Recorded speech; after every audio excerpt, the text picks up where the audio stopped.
الشيطان الرجيم بسم الله الرحمن الرحيم قل أطيعوا الله والرسول فإن تولوا فإن الله لا يحب الكافرين۔ پچھلی آیت کریمہ کے اندر اللہ تبارک و تعالی نے اپنی محبت پانے کا اور اپنی سچی محبت پانے کا معیار جو ہے نا وہ بیان فرمایا کہ جو بندہ یہ چاہتا ہے کہ میرے ساتھ سچی محبت کرے وہ پھر میرے حبیب کی اتباع کرے۔ اس آیت مبارکہ کے اندر اگلی آیت مبارکہ جو ہے یہ بھی پچھلے مضمون کے ساتھ ہی وابستہ ہے۔ اللہ تبارک و تعالی نے ارشاد فرمایا قل حبیب آپ فرما دیں اطیعوا اللہ والرسول، تم اطاعت کرو اللہ کی اور اس کے رسول کی۔ فَإِن تَوَلَّوْا، اگر یہ اللہ کی اور اس کے حبیب کی اطاعت سے منہ پھیریں، فَإِن تَوَلَّوْا یہ اگر اطاعت نہ کریں اللہ اور اس کے رسول کی تو اللہ تعالیٰ نے فرمایا فَإِنَّ اللَّهَ لَا يُحِبُّ الْكَافِرِينَ، اللہ تعالیٰ کو کافر پسند ہی نہیں ہے۔ یہ ذہن میں رہے، یہاں پر اللہ تبارک و تعالی جو ہے وہ لا یحبہم بھی کہہ سکتا تھا کہ اللہ تعالیٰ جو اطاعت نہیں کرتے رب کی اور اس کے رسول کی اللہ تعالیٰ ان کے ساتھ محبت نہیں فرماتا، لیکن یہاں پر اس میں ظاہر لا کر رب تبارک و تعالی نے بتا دیا کہ جو بھی بندہ میری اور میرے حبیب کی اطاعت سے منہ پھیرتا ہے وہ بندہ ہی کافر ہے۔ سمجھ آ گیا نا مسئلہ؟ ہاں، ایک یہ ہے کہ سستی کی وجہ سے بندہ نہ کرے، سستی کی وجہ سے کوئی بندہ نیک کام نہ کر سکے اس کا حکم الگ ہے۔ ایک بندہ اناد کی وجہ سے، دشمنی کی وجہ سے، یا پھر رب تبارک و تعالیٰ کے احکامات کو کچھ نہ سمجھتے ہوئے، یہ بھی کوئی ماننے والی بات ہے۔ جیسے کئی سارے لوگ نماز کے بارے میں کہہ دیتے ہیں یار نماز تو ویلے بندے کا کام ہے پڑھنا ہیں، اس کا مطلب یہ ہے رب تبارک و تعالیٰ نے جتنے احکامات اپنے نازل کیے ہیں سارے نکمے لوگوں کے لیے نازل کیے ہیں، تو بڑا کام والا بندہ آ گیا، پوری دنیا میں معتبر بندہ ہے، نعوذ باللہ من ذالک۔ ایسے رب تبارک و تعالیٰ کے احکامات کو ہلکا لینا اور ان کا استخفاف کرنا، کسی بھی حکم شرعی کا انکار ہو بندہ مومن نہیں رہتا، کافر ہو جاتا ہے، ٹھیک ہے نا؟ کیونکہ یہ رب تبارک و تعالیٰ کے جتنے احکامات ہیں نا، چاہے الگ الگ حکم ہی کیوں نہیں ہیں لیکن ہیں یہ بحیثیت مجموعہ کے، ایک مجموعہ کے ہیں۔ جیسے کسی ایک چیز کا انکار جو ہے سب کا انکار ہے، قرآن کریم کی کسی ایک آیت کا انکار پورے قرآن کا انکار ہے، رسول اللہ علیہ السلام کی کسی ایک حکم کا انکار آقا علیہ السلام کی پوری شریعت کا انکار ہے، ٹھیک ہے نا؟ رب تبارک و تعالی نے اس آیت مبارکہ میں واضح فرما دیا میں جو بندہ رب تبارک و تعالی اور اس کے حبیب کریم صلی اللہ علیہ وسلم کی اطاعت سے سرکشی کرتا ہے، منہ پھیرتا ہے، ان اللہ لا يحب الکافرین، اللہ تعالیٰ کو کافر پسند ہی نہیں ہے۔ اللہ تعالیٰ کو کافر پسند ہے؟ یہ بھی یہاں پہ بھی ایک آج کل منطق لگی پھرتی ہے، مولوی بھی یہ بولی بولنا شروع ہو گئے ہیں۔ پہلے تو یہ جو لوگ تھے ان پڑھ بیچارے انگریزی پڑھے ہوئے وہ کہتے تھے کہ نفرت مجرم سے نہیں جرم سے ہے، نفرت مجرم سے نہیں ہے جرم سے نفرت ہے۔ تو بندہ پوچھے پھر بندے کو کیوں ڈھک دیا اندر؟ جرم سے نفرت تھی، جو چوری کی تھی اس نے، اس سے آپ کو نفرت تھی، وہ لے کے جس کی تھی اسے دے دیتے، اسے کچھ بھی نہ کہتے، اسے کیوں جیل ڈال دیا؟ جرم ہوتا ہے پستول سے، پستول کو لے کے جناب کہیں پہ دبا دو، بندہ چھوڑ دو، بندے سے تو آپ کو نفرت ہی نہیں ہے، بندے کو پکڑ پکڑ کے کیوں مار رہے ہو، اسے ٹھکائی کیوں کر رہے ہو؟ یعنی اس کا مطلب ہے کہ فرعون پسند ہے انہیں لیکن فرعون کی حرکتیں اچھی نہیں ہیں، ابو جہل پسند ہے، فیورٹ ہے ان کا، لیکن اس کی حرکتیں اچھی نہیں ہیں۔ یہ عجیب نظام ہے کہ نہیں سمجھ آیا مسئلہ؟ یہ رب تبارک و تعالیٰ نے یہاں یہی فرمایا، اللہ تعالیٰ کافروں سے محبت نہیں فرماتا، اللہ تعالیٰ کو کافر پسند ہی نہیں ہے۔ تو مطلب کیا ہے؟ اللہ تبارک و تعالیٰ ناپسند فرماتا ہے کافروں کو۔ کفر تو ناپسندیدہ ہے ہی ہے، لیکن جس برتن میں کفر آ جائے، جیسے شراب ہے وہ ناپسندیدہ ہے، اگر شراب کسی برتن میں ڈال دی جائے تو کیا خیال ہے؟ شراب ناپاک ہے، برتن پاک پڑا ہوا ہے۔ جس چیز میں وہ جائے گی اسے کہاں پاک رہنے دے گی بھائی؟ تو یہ مسئلہ جو ہے نا یہ ذہن میں رہے، یہ آج کل لوگوں میں بڑا پھیل چکا ہے، نہیں جی ہمیں نفرت جو ہے نا وہ جرم سے ہے مجرم سے نہیں ہے۔ اگر نفرت جرم سے تھی تو بندہ پھر جرم کو الگ کر کے بندے سے اسے جوتے مارے۔ ایک بندہ ہے نا حضرت مولا علی رضی اللہ عنہ کے پاس، وہ آگے کہنے لگا جی میں نے خواب دیکھا ہے، ایک بندہ نا کسی بندے کا نام لیا، وہ بندہ میری گھر والی کے ساتھ زنا کر رہا تھا۔ آپ نے میں اچھا تو پھر کیا ہو سکتا ہے؟ کہتے جی آپ سزا لگائیں اسے، کیونکہ وہ زنا کر رہا تھا میری بیوی کے ساتھ، میں نے خود دیکھا ہے خواب میں۔ آپ نے میں یار وہ خواب تو نے دیکھا ہے، خواب میں وہ زنا کر رہا تھا، اس کی سزا کیا ہے؟ حقیقت میں کیا اس نے کہا نہیں کیا، تو خواب میں دیکھا میں نے۔ وہ اڑ گیا بندہ، کہنے لگا اسے سزا ضرور دیں، بس میں یہی چاہتا ہوں۔ آپ نے بلوا لیا اسے، بلوا کے آپ نے اسے دھوپ میں کھڑا کیا، سورج اس کی طرف تکا تھا تو چھایا ادھر جا رہا تھا، میں مارو اس کے سائے کو کوڑے، تو لگنے لگے، کہتا ہے اسے تو لگ نہیں رہے۔ آپ نے میں یہ کون سا تیرے گھر پہنچا ہوا تھا؟ اس نے کہا وہ تو سائے کو مار رہے ہیں، اسے تو لگ نہیں رہے۔ میں کہ وہ کون سا تیرے گھر پہنچ گیا تھا؟ تو ایسی باتیں کر رہا ہے۔ تو بھائی نفرت جو ہے نا وہ کس سے ہے؟ یہ حضرت مولا علی رضی اللہ تعالیٰ نے بہت بڑا مسئلہ سمجھایا۔ بے خواب، پہلی تو بات ہے خواب تو نے دیکھا ہے، یہ میں اپنی طرف سے کہہ رہا ہوں، خواب تو نے دیکھا ہے، یعنی جو کچھ بھی تو دیکھ رہا ہے سامنے، تیرا بھی ہاتھ ہو سکتا ہے، پڑھنی تو پھر تجھے چاہیے، اگر اسے سزا ہونی چاہیے پھر تجھے بھی پڑھنی چاہیے۔ قربان جائیں، بڑے لوگوں کی حکمتیں بھی بڑی ہوتی ہیں۔ آپ رضی اللہ تعالیٰ عنہ کے زمانے میں نا ایک بچہ کسی وجہ سے چھت پہ چڑھے ہوں گے، باقی سارے اترا ہے، بچہ ادھر ہی رہ گیا، چھوٹا سا تھا۔ اب اسے پکڑنے جاتے ہیں نا، بچہ بھاگ کے پرلی طرف جاتا ہے۔ اب انہیں ڈر لائق ہوا کہیں یہ نہ ہو کہ ہم چڑھیں چھت پہ، بچہ بھاگ کے چھلانگے لگا دے نیچے اور ہڈیاں توڑ بیٹھے۔ حضرت مولا علی کے پاس آئے، آپ مسجد میں تشریف فرما تھے، کہنے لگے جی ایسا ایسا معاملہ، بچہ چڑھ گیا اوپر چھت پہ، اب وہ نیچے نہیں آتا، وہ ہم نیچے ہوں تو آتا ہے قریب، اوپر سے دیکھتا ہے، ہم جب اوپر جاتے ہیں تو وہ بھاگتا ہے پرلی طرف، ہمیں ڈر ہے کہ یہ وہ چھلانگے لگا دے۔ آپ میں اس طرح کرو، ایک بندہ نیچے کھڑا ہو جائے، اس کے سامنے نہ، وہ چھوٹا سا بچہ اٹھا کے اس کے سامنے کرو، جی چھوٹا سا بچہ اس کے سامنے کرو، وہ آئے گا اس کے ساتھ میل جوڑ شروع کرے گا، فرینک ہونا شروع ہوگا تو اسے پکڑ لینا۔ اب وہی کیا انہوں نے، بچہ ادھر سامنے کیا، اس کے نیچے والے بچے کو پکڑ کے رکھا کہ یہ نہ اس کے ساتھ شریک ہو جائے احتجاج میں، اسے پکڑ کے رکھا، تو جیسے وہ آیا اس کے ساتھ ہاتھ شاتھ لگانے لگا اسے، وہ نیچے بندہ کھڑا تھا، اس نے ہاتھ سے پکڑ لیا اسے، اس طرح کر کے قابو کر لیا۔ متعال جنس یمیل الی جنسی، جنس جو ہے اپنی جنس کی طرف مائل ہوتی ہے۔ تو میں کہ بڑا بندہ جائے گا، بچہ ڈرے گا، چھلانگ لگا دے گا، چھوٹا بچہ لے جاؤ، اسے پتہ ہوگا یہ بھی اپنے طرح ہے، یہ بھی کچھ نہیں ہوتا ہے، وہ بھی اس کے پاس آ جائے گا۔ تو اس طرح کر کے انہوں نے بچے کو پکڑ لیا۔ سبحان اللہ، دانا کے فعل جو ہیں، افعال، وہ بھی حکمت سے بھرپور ہوتے ہیں۔ اللہ اکبر کبیرہ۔ اللہ تبارک و تعالیٰ نے ارشاد فرمایا، جی دیکھیں اگلی آیت مبارکہ کے اندر اللہ تبارک و تعالیٰ نے اس آیت مبارکہ کا تعلق پچھلے اسی مضمون کے ساتھ جوڑا جائے تو پھر مطلب اس کا اور واضح ہوتا ہے، یعنی مضامین اس سے الگ ان کا استدلال ہوتا ہے۔ اگر ان کو پھر پوری جو ایک مجموعی مضمون چل رہا ہے، یعنی نصرانیوں کو جواب دیا جا رہا ہے، اگر اس کو اسی کے ساتھ منسلک کیا جائے تو پھر اس کا جو ہے نا اس سے الگ مسائل مستنبط ہوتے ہیں۔ سبحان اللہ۔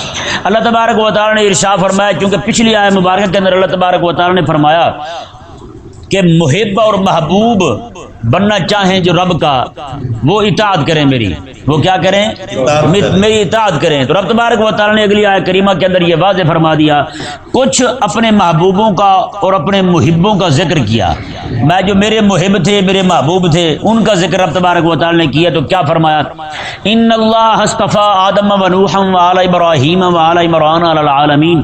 اللہ تعالیٰ نے ارشاد فرمایا کہ بے شک اللہ تبارک و تعالیٰ نے چن لیا، مصطفیٰ بنایا رب نے، آدم کو بھی، نوح کو بھی، ابراہیم علیہ السلام کی آل کو بھی، اور آل عمران کو بھی، علی العالمین، ان کے زمانے کے اندر سارے جہان والوں پر، ان کے زمانے میں سارے جہان والوں پر رب تبارک و تعالیٰ نے انہیں افضلیت عطا فرمائی، فضیلت عطا فرمائی رب تعالیٰ نے۔ یہ دیکھیں جی اس آیت مبارک کے اندر سب سے پہلے حضرت آدم علیہ السلام کا ذکر ہوا۔ کن کا ذکر ہے؟ آدم علیہ السلام کا ذکر ہوا، کیونکہ آپ نسل انسانی کے ابا جی ہیں۔ جتنے بھی انسان آپ کو نظر آ رہے ہیں وہ سب کے ابا جی کون ہیں؟ حضرت آدم علیہ السلام۔ اس سے ڈاربینی نظریہ کے مالکان جو ہیں ان کا بھی رد ہو گیا، منہ کالا ہو گیا۔ وہ اپنے آپ کو کہتے ہیں ہم باندر کے بچے ہیں، کہتے ہیں جی یہ بھولو بھالو کہتے ہیں، کیا اسے کہتے ہیں، اس سے جو ہے وہ ترقی کرتے کرتے جسے مسئلہ ارتقاء کہتے ہیں، ذلیل ہیں جی، ارتقاء انسانی کہتے ہیں، وہ باندر سے ترقی کرتے کرتے انسان بن گیا ہے۔ میں نے کہا آج پھر باندر کیوں نہیں انسان بن رہے ہے یا نہیں؟ اسلام آباد بڑی سرکار چلے جائیں سارے باندر ہیں، اتنے باندر ہیں، بہتات ہے وہاں ان کی باندروں کی، یعنی پوری منڈی ہے باندروں کی، وہاں ایک بھی بندہ نہیں بن رہا ان میں سے، کوئی بندہ بنے آپ نے دیکھا ہے؟ تو وہی ایک ہی دور تھا ان کا جو باندر سے انسان بنا، پھر باندر انسان بننے بند ہو گئے ہیں، عجیب احمق لوگ ہیں۔ تو ان کا رد ہو گیا۔ اللہ تبارک و تعالیٰ نے اب ہمارے تو ابا جی جو ہیں وہ حضرت آدم علیہ السلام ہیں۔ آگے رب تبارک و تعالیٰ نے نوح علیہ السلام کا ذکر کیا۔ آدم علیہ السلام بھی مرکزی شخصیت، پھر ایک وقت آیا حضرت نوح علیہ السلام بھی مرکزی شخصیت بنے ہیں. آپ کے جو ماننے والے تھے وہ سارے کے سارے کشتی میں سوار ہو گئے. 80 لوگ تھے. ان 80 لوگوں میں سے صرف 3 کے ہاں بچے پیدا ہوئے، وہ آپ کے بیٹے تھے. ان 80 لوگوں میں سے 3 کے ہاں بچے پیدا ہوئے، وہ آپ کی اولاد تھی. تو اس طرح باقی سارے لوگ غرق ہو گئے. طوفان آیا رب تبارک و تعالیٰ کی طرف سے، طوفان نوح جسے کہتے ہیں. اس طوفان کے اندر سارے ڈوب گئے، مر گئے. تو جو بچے تھے ان میں 3 کے ہاں اولادیں پیدا ہوئیں. حضرت نوح علیہ السلام کے تینوں بیٹے تھے.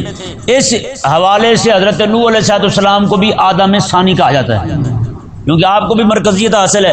ایک بار پھر نسل انسانی جو ہے وہ آپ سے بڑھ رہی ہے، آگے بڑھوتری ہو رہی ہے. آج جتنے بھی لوگ موجود ہیں حضرت نوح علیہ السلام کے ان 3 بیٹوں کی اولادوں میں سے ہیں. ان 3 کی اولادوں میں سے کو باہر ایک بھی نہیں. سمجھ آ گیا مسئلہ؟ یہ 2 مرکزی شخصیتیں. اور تیسری مرکزی شخصیت اللہ تبارک و تعالیٰ نے جن کا ذکر کیا وہ ابراہیم علیہ السلام ہے. سبحان اللہ. اللہ تبارک و تعالیٰ نے پھر ابراہیم علیہ السلام پر جب نبوت پہنچی تو آپ کی اولاد کے ساتھ ہی خاص کر دی. آپ کی اولاد کے باہر کوئی نبی ہوا ہی نہیں. پھر سبحان اللہ. حضرت نوح علیہ ابراہیم علیہ السلام کے بیٹے حضرت اسحاق علیہ السلام، ان کے اندر ہزاروں نبی آئے. اور ان کے دوسرے بیٹے، بڑے بیٹے شہزادے حضرت اسماعیل علیہ السلام، ان کے اندر اللہ تبارک و تعالیٰ نے امام الانبیاء علیہ السلام کو پیدا فرمایا. سمجھ آ گیا نا مسئلہ؟ یہ مرکزی حیثیت جو ہے نا ان تینوں کو حاصل ہے. اب چوتھی جو ذات جن کا ذکر کیا جا رہا ہے آل عمران، یہ ذہن میں رہے. عمران نام کے 2 بزرگ، ایک وہ تھے جو ابراہیم حضرت سیدنا موسیٰ علیہ السلام اور حضرت سیدنا ہارون علیہ السلام کے ابا جان تھے، ان کا نام بھی عمران تھا. اور دوسرے عمران جو ہیں وہ حضرت سیدنا عیسیٰ علیہ السلام کے نانا جان ہیں. سمجھ آ گیا مسئلہ؟ کن کے نانا جان ہے؟ حضرت عیسیٰ علیہ السلام کے نانا جان حضرت مریم رضی اللہ تعالیٰ عنہ کے ابا جی حضرت عمران جی، وہ بھی ان کا نام بھی عمران ہے. اب آل عمران سے مراد جو ہے وہ کون ہے؟ آل عمران سے مراد حضرت موسیٰ علیہ السلام اور ہارون علیہ السلام ہوں. تو پھر عمران سے مراد ان کے والد ہی ہوں گے پھر جی. تو پھر موسیٰ علیہ السلام اور حضرت ہارون علیہ السلام کا ذکر خیر کیا، کیونکہ آپ موسیٰ علیہ السلام اولو العزم رسولوں میں سے ہیں. اولو العزم ہمت والے، حوصلے والے، ٹکر لینے والے ہیں. ہزار ہا مصیبتوں پریشانیوں کو دیکھ کر نہ گھبرانے والے، رب تبارک و تعالیٰ کے دین کا پیغام حق کے ساتھ جیسے اترا اسی طرح حق کے ساتھ بیان فرمانے والے. سبحان اللہ. اچھا، یا پھر آل عمران سے مراد حضرت عمران حضرت مریم کے ابا جی ہیں. اگر حضرت مریم رضی اللہ تعالیٰ عنہ کے ابا جی مراد ہوں تو پھر آل عمران، عمران کی آل سے مراد حضرت مریم اور حضرت عیسیٰ علیہ السلام ہوں. کون مراد ہوں گے پھر؟ حضرت مریم اور حضرت عیسیٰ رضی اللہ عیسیٰ علیہ السلام. دیکھیں جی، اللہ تبارک و تعالیٰ نے فرمایا ذریۃ بعضھا من بعض. رب تعالیٰ نے فرمایا یہ سارے کے سارے نوح علیہ السلام، ابراہیم علیہ السلام، عمران کی آل یعنی وہ موسیٰ علیہ السلام ہوں، ہارون علیہ السلام ہوں، یا حضرت عیسیٰ اور حضرت مریم ہوں، بس سارے کے سارے ذریۃ بعضھا من بعض، یہ سارے ایک دوسرے کے بچے ہیں. ایک دوسرے کے بچے ہیں. آدم علیہ السلام کے بچے سارے، نوح علیہ السلام کے پھر آگے سارے بچے، ابراہیم علیہ السلام کے آگے بچے، اسحاق علیہ السلام کے پھر ساری بنی اسرائیل ان کی اولاد. رب تبارک و تعالیٰ نے فرمایا اس طرح کر کے حضرت مریم ہوں یا پھر حضرت عیسیٰ علیہ السلام ہوں، یہ بھی سارے کے سارے بچے ہی ہیں. آدم علیہ السلام کے، پھر نوح علیہ السلام کے، پھر ابراہیم علیہ السلام کے. رب تبارک و تعالیٰ نے میں تم انہیں خدا کہتے پھر تو یہ تو بچے ہیں ان کے. کیسے تردید فرمائی رب تبارک و تعالیٰ نے نصرانیوں کی. میں تم کہتے ہو ثالث و ثلاثہ، کیونکہ نصرانیوں کا ایک گروہ جو وہ حضرت مریم کو بھی خدا کہتا تھا. وہ کہتا تھا کہ حضرت مریم جو ہیں وہ بھی خدائی میں شریک ہیں. اور یہی نظریہ اور عقیدہ جو ہے ان کا عیسیٰ علیہ السلام کے متعلق ہے. رب تبارک و تعالیٰ نے دونوں کا ذکر کر کے ان کا رد فرمایا میں یہ تو سارے کے سارے آدم کی، پھر نوح کی، پھر ابراہیم کی، اس طرح کر کے پھر جو ہے وہ آل عمران ہے، سارے عمران کی اولاد ہے سارے. میں جو پیدا ہو ماں کے پیٹ میں رہے، پھر پیدا ہو اس کی ماں کو درد ذیل بھی ہو اس کی وجہ سے، بچہ پیدا ہو جائے، پھر بچپن گزارے، پھر لڑکپن آ جائے اس کا، پھر ادھیڑ عمر آ جائے، پھر دنیا سے چلا جائے. رب تبارک و تعالیٰ میں وہ خدا کہاں ہوتا ہے؟ وہ تو دنیا میں آنے میں بھی محتاج ہے، دنیا میں آنے میں ہی محتاج ہے. تم اسے خدا کہتے پھرتے ہو، ثالث و ثلاثہ کہتے پھرتے ہو. کیسے لوگ ہو تم؟ اللہ اکبر، کیسے عجیب اور کیسے خوبصورت انداز سے رب تبارک و تعالیٰ نے رد فرمایا۔ اب کوئی بندہ یہ آیت مبارکہ پڑھ لے اور اسے یہ مضمون ذہن بھی نہ ہو، وہ تو ایسے پڑھے گا کہ اللہ تبارک و تعالیٰ نے یہاں پہ یہ بیان کیا کہ وہ بڑے اچھے لوگ تھے، لیکن بات تو اصل رب تبارک و تعالیٰ یہ بیان فرما رہا ہے نا، فرمایا کہ جنہیں تم کہتے پھرتے ہو خدا ہیں، میں وہ تمہارے خود جن کو تم خدا کہہ رہے ہو تمہارے ظلم کے مطابق، تمہارے گمان کے مطابق، فرمایا وہ تو اولاد ہیں ان کی۔ اگر یہ خدا ہے تو پھر ان کے ابے جو ہیں بڑے ہیں، وہ خدا کیوں نہیں؟ نوح علیہ السلام کے ابا جی ہیں، ابراہیم علیہ السلام ان کے ابا جی ہیں، اور ان کے بعد جو ہے وہ حضرت سیدنا آدم علیہ السلام ان کے ابا جی ہیں، یہ خدا ہو گئے، وہ خدا کیوں نہیں ہوئے؟ کیسا زبردست انداز ہے رب تبارک و تعالیٰ کا، اللہ اکبر، کیا دعوت ہے اور کیا منہج ہے، اللہ اکبر کبیرہ۔ رب خلاق کائنات نے ارشاد فرمایا جی دیکھیں واللہ سمیع علیم، اللہ تبارک و تعالیٰ سننے والا جاننے والا ہے۔ رب تعالیٰ نے فرمایا کہ مجھے سارا پتہ ہے تم کون کون لوگ توحید پہ حملہ کر رہے ہو، کون کون لوگ توحید کے دشمن ہو، کون کون لوگ جو ہے انسانوں کو خدا بنائے بیٹھے ہو، انسانوں کو میری توحید کے اندر شریک ٹھہرائے پھرتے ہو، کون کس کس کو تم عبادت کے لائق سمجھتے پھرتے ہو۔ رب تبارک و تعالیٰ واللہ سمیع علیم، اللہ تبارک و تعالیٰ سارا کچھ سننے والا اور جاننے والا ہے۔ آگے رب تبارک و تعالیٰ نے ارشاد فرمایا جی دیکھیں حضرت مریم رضی اللہ تعالی عنہا کی اماں جان جب آپ حاملہ ہوئی، اس وقت یہ نظام تھا کہ لوگ منت مانتے تھے اللہ تبارک و تعالیٰ مجھے بچہ دے تو میں اپنا بچہ جو ہے بیت المقدس کی خدمت کے لیے وقف کر دوں گی۔ وہ پھر بچہ زندگی ساری خدمت کے لیے وقف ہوتا تھا، مسجد اقصی میں رہتا تھا، وہاں حضرت زکریا علیہ السلام اس وقت کے محتمم اعلیٰ تھے، آپ سب سے بڑے عالم۔ اس وقت کاہن کا لفظ بڑا معزز سمجھا جاتا تھا، آج کل تو جادوگروں کے لیے استعمال ہوتا ہے نا، اس وقت کاہن کا لفظ بڑا معزز سمجھا جاتا تھا، اور یہ کاہن کا لفظ حضرت سیدنا زکریا علیہ السلام کے لیے بولا جاتا تھا کاہن اعظم، کاہن عالم کو کہتے تھے، سب سے بڑا عالم حضرت زکریا علیہ السلام، آپ محتمم اعلیٰ تھے، یعنی مدرسین کے آپ استاد تھے، وہاں یہ صدر المدرسین تھے حضرت سیدنا زکریا علیہ السلام۔ تو حضرت سیدنا مریم رضی اللہ تعالیٰ عنہ جو ہیں تو یہ پہلی بچی جا رہی ہیں وہاں مسجد کی خادمہ بننے کے لیے، اس سے پہلے کسی بھی بچی کو خدمت کے لیے قبول نہیں کیا گیا۔ اللہ اکبر، کیا شان ہے آپ کی، سبحان اللہ۔ آپ کی اماں جان نے یہ منت مانی اللہ تبارک و تعالیٰ مجھے بچہ عطا فرمائے، بیٹا دے، تو میں اسے محررن، یہ سنیں، اذ قالت امرأۃ عمران رب انی نذرت لک ما فی بطنی محررن فتقبل منی۔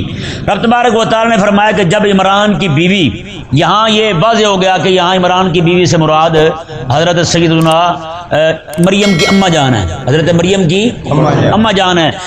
میں کہ جب عمران کی بیوی نے یہ کہا رب، اے میرے رب، انی نذرت لک ما فی بطنی، میں منت مانتی ہوں جو کچھ بھی میرے پیٹ میں ہے، محررن، وہ آزاد ہے، میں اسے اپنے کام میں نہیں لاؤں گی، کوئی کام زندگی بھر نہیں کہوں گی، وہ صرف تیرا دین پڑھے گا اور تیرے دین کی خدمت کرے گا، وہ تیرے گھر کی خدمت کرے گا، بس اس کے علاوہ کوئی کام میں نہیں لوں گی۔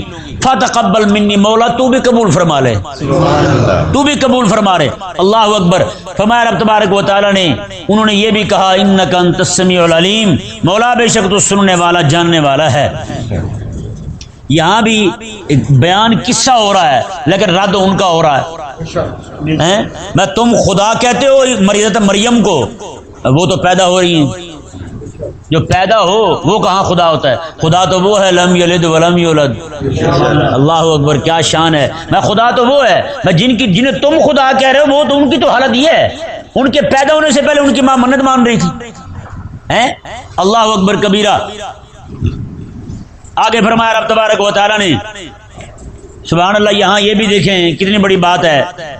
آج لوگ کہتے ہیں خانقاہی نظام بچاؤ، میں نے کہا دیکھو بھائی، حضرت زکریا علیہ السلام مسجد میں پڑھاتے ہیں، کہاں پڑھاتے ہیں؟ مسجد میں پڑھاتے ہیں رب تعالیٰ کا دین، اس سے یہ ثابت ہوتا ہے مسجدیں آباد کرنی چاہیے، وہاں حلقے لگنے چاہیے دین پڑھانے کے، ہاں وہاں مدرسے ہونے چاہیے، بچے شیطانیاں کرتے رہتے ہیں، کئی ساری جگہوں پہ لوگ بیچارے تنگ بھی آ جاتے ہیں، جہاں ہم پڑھتے رہے وہ بھی مدرسہ تھا، اور مدرسہ تھا مسجد میں، ہر دوسرے دن کشتی ہوتی تھی وہاں، کئی بار انہوں نے پولیس بلوا لی، بڑی لڑائیاں ہوئی، لڑکے آپ کو پتہ ہے قسم و قسم کے لڑکے ہوتے ہیں، وہ وہاں جمع ہو جاتے ہیں تو شیطانیاں تو وہ بھی کرتے ہیں، اور جو لوگ ہوتے ہیں وہاں نمازی، ان میں کون سے سارے بزرگ ہوتے ہیں، باعزید تو نہیں ہوتے، وہ بھی اکثر طبیعت کے وہ دوسرے بھی ہوتے ہیں، سخت مزاج بھی ہوتے ہیں، تھوڑے سے بچے شرارت تو باہر گلی میں بھی کرتے ہیں، پھر گلی بھی بند کر دی جائے، وہاں بھی نہ آنے دیا جائے بچوں کو. اس طرح کا نظام جو یہ ہوتا رہتا ہے، یہ ہر جگہ ہوتا رہتا ہے.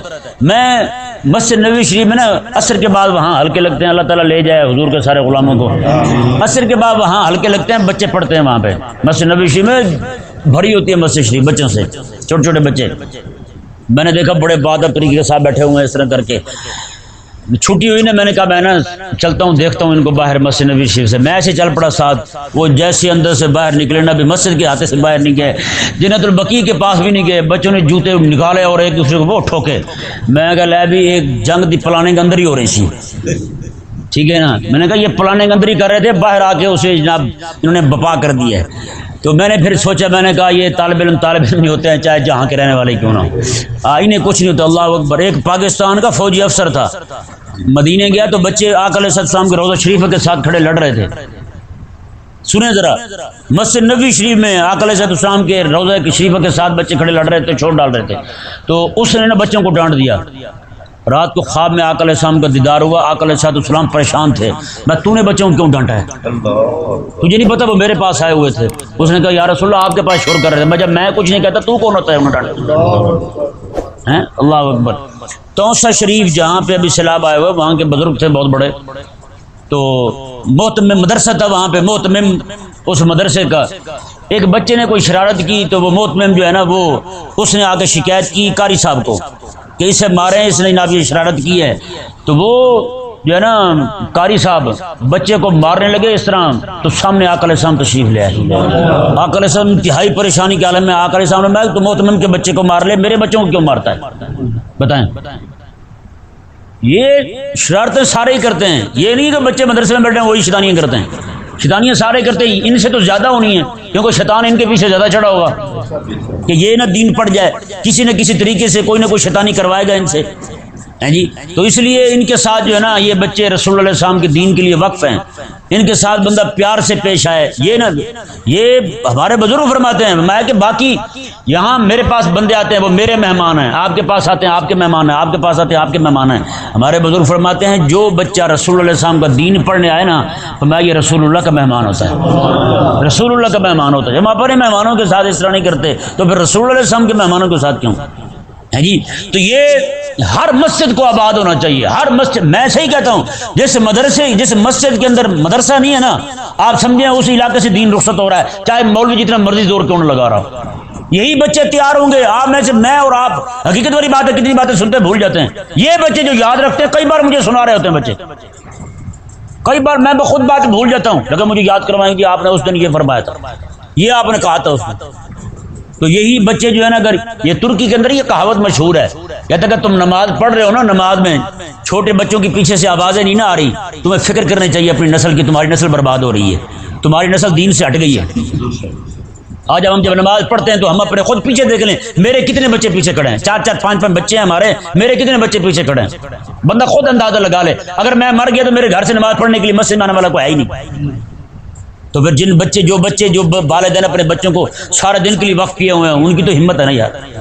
ہمیں بھی چاہیے کہ ان کا خیال رکھیں، ان کی عزت کا خیال رکھیں، ان کی ناموس کا خیال رکھیں. کوئی بندہ بچے شرارتیں کرتے ہیں، شرارتوں سے کوئی انکار نہیں ہے، شیطانیاں کرتے ہیں، نقصان کرتے ہیں، لیکن بات جو ہے نا وہ یہی ہے قابل غور. باقی سارے جتنا بھی کچھ ہوتا ہے سارے کا سارا برداشت کیا جا سکتا ہے، لیکن کوئی بچہ دین پڑھنے سے دور ہو جائے، یہ نقصان، اس قسم خدا کی اس کی اتنی بڑی ندامت ہے نا، میں سوچ نہیں سکتا. میں جب پڑھاتا تھا کتنے سارے بچے جو چھوڑ جاتے تھے، میں ان کے گھر جاتا تھا ان کو لینے کے لیے، ان کے والدین کی منتیں کرتا تھا اسے آپ بھیج دیں. میں یہ کہتا تھا کہیں یہ نہ ہو کہ بچہ رسول اللہ علیہ السلام کا دین پڑھنے والا میری وجہ سے دین سے دور نہ ہو جائے. بس یہی ایک فکر ہے. اور یہی فکر جب ہمارے دل میں پیدا ہو گئی نا، میں کہتا ہوں قسم خدا کی، پھر دن اور ہی ہوں گے. پھر ہاں انہوں نے منت مانی. حضرت سیدتنا مریم رضی اللہ تعالیٰ عنہ کی اماں جان نے، کہتی کیا ہے یہ دیکھیں جی، کہتی ہے مولا یہ آزاد ہوگا میری طرف سے بچہ، تیرے گھر کی خدمت کرے گا، دین پڑھے گا تیرا. بس حضرت زکریا علیہ السلام کے پاس فلما بدعتها قالت رب انی بدعتها انثى، اللہ تعالیٰ نے فرمایا جب اس نے بچہ جنم دیا تو وہ بچہ نہیں تھا، وہ بچی تھی. وہ کیا تھی؟ بچی تھی. تو قالت رب انی بدعتها انثى، کہنے لگی مولا یہ تو بچی پیدا ہو گئی ہے، میں نے تجھ سے بیٹا مانگا تھا، تیرے گھر کی خدمت کے لیے مقرر کروں گی، اسے وقت پر دوں گی، تو یہ تو بچی پیدا ہو گئی ہے۔ اللہ تعالیٰ نے ارشاد واللہ اعلم بما بدعت، تو میں مریم کی ماں پریشان نہ ہو، مجھے پتہ ہے کیا پیدا ہوا ہے، ہاں مجھے پتہ ہے کیا پیدا ہوا ہے۔ رب تعالیٰ نے فرمایا ولیس الذکر کالانثی، رب نے فرمایا جس طرح کہ یہ بچی پیدا ہوئی ہے نا، وہ بچہ بھی اس طرح کا نہ ہوتا جس طرح کہ یہ بچی ہم نے تمہیں دی ہے۔ ولیس الذکر کالانثی، یہ کاف جر جہاں پہ کلام کا انداز ایسا ہو، کاف جر جس پہ آئے گا اس کی فضیلت ذکر کی جائے گی، اس کی افضلیت ذکر کی جائے گی۔ مطلب کیا ہے، اگر بیٹا بھی پیدا ہو جاتا اتنی شان والا نہ ہوتا اتنی شان والی ہم نے تمہیں بیٹی عطا فرمائی۔ لیں جی پھر کیا ہوا، آج تک وہ بچی کی قبول نہیں کی تھی وہاں پہ انہوں نے، لیکن یہ جو پیدا ہوئی نام ان کا کیا رکھا، اللہ اکبر، نام سے ہی ان کا رد ہو گیا۔ کہنے لگی وَإِنِّي سَمَّيْتُهَا مریم، حضرت مریم کی اماں کہنے لگی مولا اس کا نام میں نے مریم رکھ دیا ہے، عابدہ، خادمہ، تیرے گھر کی خادمہ، تیری عابدہ عبادت کرنے والی۔ اب بتائیں جو خود عابدہ ہو وہ رب کیسے ہو سکتی ہے، جو خود عابدہ ہو وہ معبود کیسے ہو سکتی ہے؟ اللہ اکبر کبیرہ۔ اللہ تبارک و تعالی نے ارشاد فرمایا جی آگے کیا کہا انہوں نے کہا وَإِنِّي أُعِيذُهَا بِكَ وَذُرِّيَّتَهَا مِنَ الشَّيْطَانِ الرَّجِيمِ، اور عرض کی مولا تیری پناہ میں دیتی ہوں اس کو بھی اور اس کی اولاد کو بھی، من الشیطان الرجیم، شیطان مردود سے۔ یہ ذہن میں رہے، کریم آقا علیہ السلام کا فرمان ہے۔